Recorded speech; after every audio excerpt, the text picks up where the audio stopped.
Capítulo 65. Bleda Chattermast. Sentando-se na cadeira, Rianfield parecia uma pessoa completamente diferente. Seu olhar vibrante de sempre estava mais calmo e sereno, até mesmo sua aura vibrante e assustadora de antes havia se tornado uma aura agradável, como a de Janora.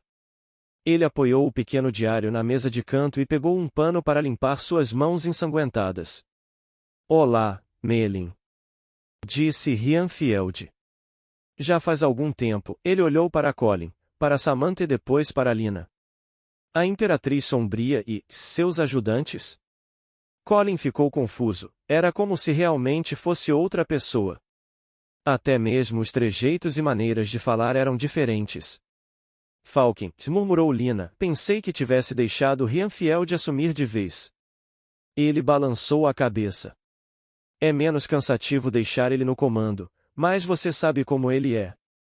Apesar de desagradável, ele é bem útil quando se trata de batalhas. Dupla personalidade? Pensou Colin. Falken olhou para trás, pousando seus olhos no vampiro que estava com o canto da boca sujo de restos de comida. O vampiro instintivamente abaixou a cabeça. Ao perceber o olhar de seu torturador, ele continuou em silêncio. Bem, Falken virou-se para a frente. Parece que o vampiro ali trabalha diretamente para um dos caídos. Bleda Chattermast. Colin não conhecia aquele nome, mas assim que Falken o pronunciou, ele notou Melin e Lina ficarem tensos, de uma forma que ele nunca viu antes. Você quer tornar esse lugar parte da jurisdição da guilda, não quer? Perguntou Falken a Melin. Se fizer isso, estará comprando uma briga direta com Bleda, e isso não é uma boa ideia. Colin ergueu uma das mãos. Bem, com licença, você disse que essa Bleda é um caído, não é? O que ela tem de tão especial? Falken coçou a nuca e se ergueu. Moveu-se até uma garrafa de café e colocou um pouco em sua xícara. Assoprou e depois deu um gole.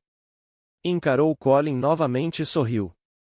Bleda é um caído bastante poderoso. O vampiro aqui disse que foi ela quem convenceu os vampiros a se juntarem. Sem contar que ela é bastante ativa. Dizem que ela vendeu armas mágicas para financiar a guerra de dinastias no Oriente. A chamam de Rainha da Morte, por ela possuir a essência da morte, isso é tudo que sabemos dela atualmente. Colin fez que sim. O mais assustador era que Saphira era um caído, e ele guardava esse segredo.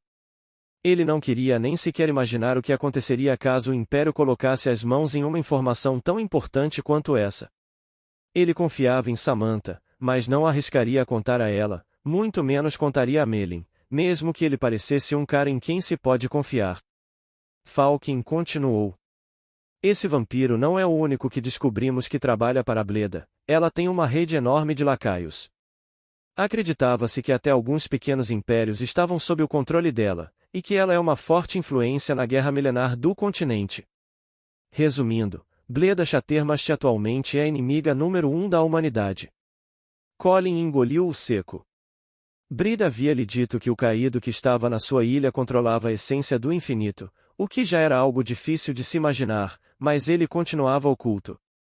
Agora, saber que um caído que tinha coragem o suficiente para ser ativo nos bastidores era algo totalmente diferente. Era coisa demais para ser digerida. Melin se ergueu e caminhou até o vampiro a passos lentos. O vampiro continuou olhando para baixo, apavorado em fazer algo de errado e ser recebido com outro golpe brutal. Ei, desgraçado! Chamou Melin e o vampiro se tremeu por inteiro. O que aquela vagabunda da Bleda queria nesse ducado afinal? O vampiro franziu os lábios e ergueu a cabeça para encarar o comandante mais forte dos dragões carmesins. Eu não sei o que ela queria. Eu fui usado, senhor. Ela só nos passou as instruções e nós fizemos. Melin fez que sim com a cabeça e virou-se para encarar Falken. Talvez a questão de a Bleda atuar nos bastidores da guerra a impedindo de ter um fim, signifique que ela ainda ganha com isso.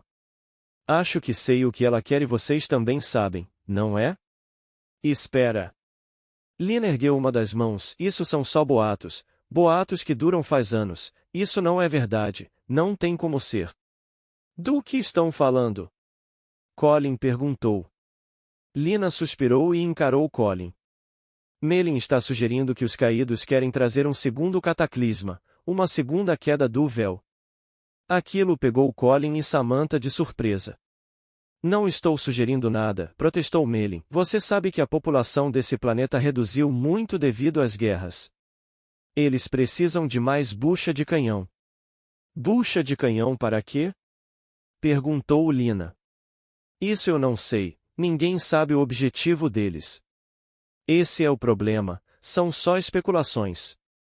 Chuto que é algo bem mais preocupante. Melin ergueu uma das sobrancelhas e cruzou os braços. Mais importante que uma segunda queda do véu? Tá certo, espertona. O que seria? O nascimento do último caído. Todos eles ficaram surpresos, menos Colin, que já sabia sobre de quem eles falavam. Quanta bobagem, disse Melin andando para fora da tenda. Falken. Chamou Melin. Este vampiro, ele vem comigo para o Império. Preciso conversar com o Imperador e sua situação delicada. Falken fez que sim. E quanto a vocês três, o que farão? Lina cruzou os braços. Farei um relatório com tudo o que aconteceu aqui, mas com você na jogada, acredito que não precisem de mim para seguirem adiante com tudo isso. Voltarei para a capital em breve com meus irmãos e seus amigos. Melin encarou Colin de cima a baixo. Ele sentiu que dele exalava uma energia latente poderosa, afinal, ele derrotou uma criatura do abismo, não é qualquer um que consegue um feito deste. Faça o que quiser. Disse Melin balançando uma das mãos. Acredito que consigo seguir daqui adiante sem problema algum. Minha irmã Janora e seus soldados continuarão aqui neste ducado por enquanto até que as coisas se ajeitem. Partirei em breve, mas não hoje. Ele encarou Lina novamente. Espero o seu relatório o mais rápido possível. Apressado, Melin passou por Colin e Samantha, afastou a entrada da tenda com uma das mãos e desapareceu. Tudo bem deixar Janora sozinha aqui com seu batalhão? Perguntou Lina. É claro que está, disse Falken com um sorriso. Afinal, ela é a segunda em comando dos dragões carmesins. E pela leitura de mana deixada pela criatura do abismo, ela não teria dificuldade para acabar com aquele ser. Recordando-se do semblante angelical de Janora e de sua aura, Colin se perguntou se Falken realmente estava dizendo a verdade. Logo depois ele encarou Lina de soslaio, notando que ela é uma pessoa que também esconde sua mana real, ao contrário de Melin e Odrixie, que a exibem por aí sem problema nenhum. Certo. Disse Lina. A gente se vê na capital. Falken fez que sim com a cabeça e Lina virou as costas, andando para longe. Colin diminuiu os passos para ficar ao lado de Samantha. Que cara é essa? Perguntou Colin entrelaçando os dedos atrás da cabeça. Não é nada, eu só tava pensando em tudo que aconteceu lá dentro. Toda essa conspiração com os caídos, vampiros e império, acho que é coisa demais para mim, mas você pelo visto está bem tranquilo. Colin deu de ombros. Não tenho o que fazer. A única coisa que está na minha mente agora é a convocação do Imperador. O que acha que ele quer comigo? Te agradecer, talvez? Acho que é isso. Bem, darei uma passada na estalagem para pegar as crianças. Vai mesmo levá-las? Digo, onde elas vão ficar? Os gêmeos são filhos do Imperador. Eles podem mover alguns pauzinhos para me ajudar, eu acho. E eu devo isso àqueles pirralhos, meio que não posso deixá-los aqui depois de tudo que aconteceu. Então tá, e espero que saiba o que está fazendo. Eu também. O caminho deles se divergiu. Colin seguiu para a estalagem e Samantha foi aprontar as carruagens. Ele começou a subir as escadas enquanto escutava vozes de adultos no quarto. Assim que ele abriu a porta, ele viu Janora e mais um homem alto com um bigode bastante chamativo no rosto. Janora estava sentada na cadeira, as crianças estavam mais ao longe quase escondidas e sentada em frente a Janora estava Meg, mexendo com os pezinhos naquela cadeira alta. Olha se não é o nosso herói. Disse Janora com um sorriso, eu estava aqui conversando com a pequena. Conversando sobre o quê? Janora deu de ombros. Você deve ter percebido, não é? Colin ergueu uma das sobrancelhas. Percebido o quê? A pequena aqui tem um poder mágico bem fraco, mas tem. Existem alguns magos tão poderosos que conseguem anular um ataque só com o olhar, e acho que essa garota conseguirá fazer isso se eu a lapidar. A Meg consegue fazer algo assim? Se bem que os olhos dela sempre foram diferentes da maioria das crianças. Desculpe, mas ela recusa. Disse Colin, ela é uma criança. Não quero que ela tenha horas intensas de treino nem nada do tipo, ela nem tem idade para isso. Janora esboçou um sorriso de canto. Que eu saiba, você não é o pai dela e de nenhum deles. Então acho que órfãos são de responsabilidade do Império. Discordo totalmente.